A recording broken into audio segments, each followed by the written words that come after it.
Last video, I was all doom and gloom about the prospects of finishing this project in time for the tournament. We're now about 2 weeks out. What's changed? Will I make it, or will there be a slew of unpainted models on the tabletop? Join me to see where I'm at.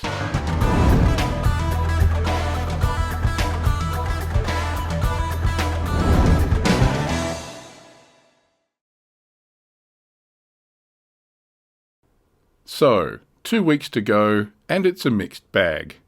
I do think I have time to get the project finished. The struggle has been mainly motivation and laziness, and there's still plenty of that. But I'm optimistic. Let's recap.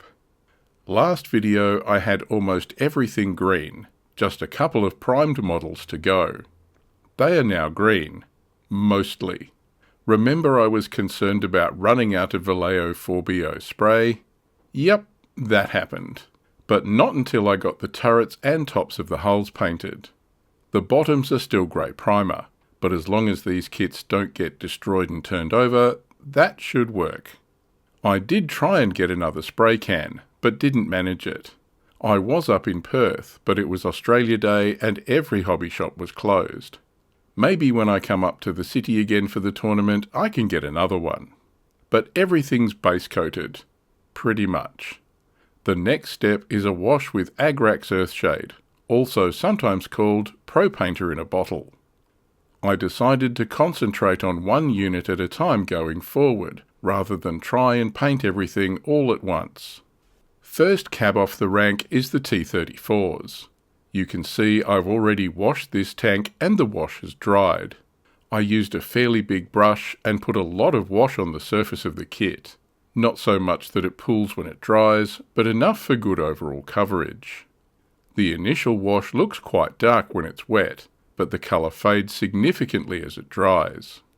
You can see the wash has darkened the overall bright green base coat, and now there's some significant variation of the colour finish. It looks mottled and dirty. This also creates a look of darker shadows in the recesses.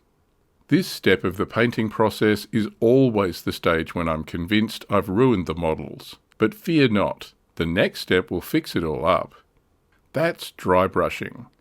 Dry brushing is a technique where you use a large brush to highlight raised edges. I like a fairly large flat brush, but others swear by large makeup brushes. My technique uses Iraqi sand, a light sandy brown colour. Other variations of this technique can brush on a lighter tint of the base colour instead. Get some of the paint on your brush, then scrub almost all of it off onto a tissue or cloth. This isn't painting, so there shouldn't be paint on your brush so much as paint residue. Then you gently rub the brush over the edges and raised surfaces of the model. Here I'm dry brushing the road wheels of this T-34. If you do it right, traces of the highlight paint will rub off onto the raised edges of the kit. This picks out the details and makes them more visible. If it's a bit light, rub the brush a bit harder. Remember, it's best to go light and add more highlighting if needed. It's harder to bring it back the other way. The difference is quite marked. This early T-34 has been dry brushed and the detail is much easier to see. In contrast, the plain base-coated tank's detail doesn't stand out. Everything blends together. Keep in mind this dry brush effect is meant to be seen at 3 feet on the tabletop. It will look exaggerated up close, but more effective at range on the table. Both washing and dry brushing are meant to simulate the way light falls on edges of a larger object on your small model. Using Iraqi sand as a highlight also simulates dust and grime. There are other techniques like edge highlighting you can use instead, but this is my method. I'm not a great painter, so check out Frank at Panzerschule and Christian at Painting Panzers if you're looking for decent painting advice. Here they are all dry brushed. I'm happy with them. They're good enough to go on the table. Just some little bits of detail painting and some decals to finish them off. Compare that with this SU-152 that's still just base coated. You can see the difference the wash and dry brush makes. Speaking of the SU-152s, it is several days later and I'm painting them. This one has been washed. You can see the darkened paint and the mottled appearance. And this one has been dry brushed. I went a little lighter with the dry brushing than I had on the T34s, almost an edge highlight. And again, it exaggerates the detail and makes it pop. For a guy with limited painting ability, these look okay. I'll be happy to put them on the table. On to the guns. These ZIS 3 guns were from my 2002 late war tournament force. Based and base coated, but with some detail painting still to go. So I washed them and dry brushed them with the same technique. I should probably have painted the tyres, but they do look a bit more finished now. I am hoping to get some more detail done on the crew figures if I get the time, but these are good enough for play. Speaking of figures, turns out I'm one infantry team short. I'm not sure why, but my tournament list suddenly came out 2 points short. I think the 2025 dynamic points must have updated my list on forces, so I used the extra 2 points to add a flamethrower team to my SMG infantry. Turns out I already had the figures for it. They were assembled and just needed basing and painting. And if I'm doing the flamethrower guys, I should paint the PTRD anti-tank rifle team too. My basing material of choice is DAS modelling clay, thinned with water into a paste and applied to the base. As an experiment, this time I added some PVA onto the base first. But the paste mix turned out to be a bit dry and was hard to spread.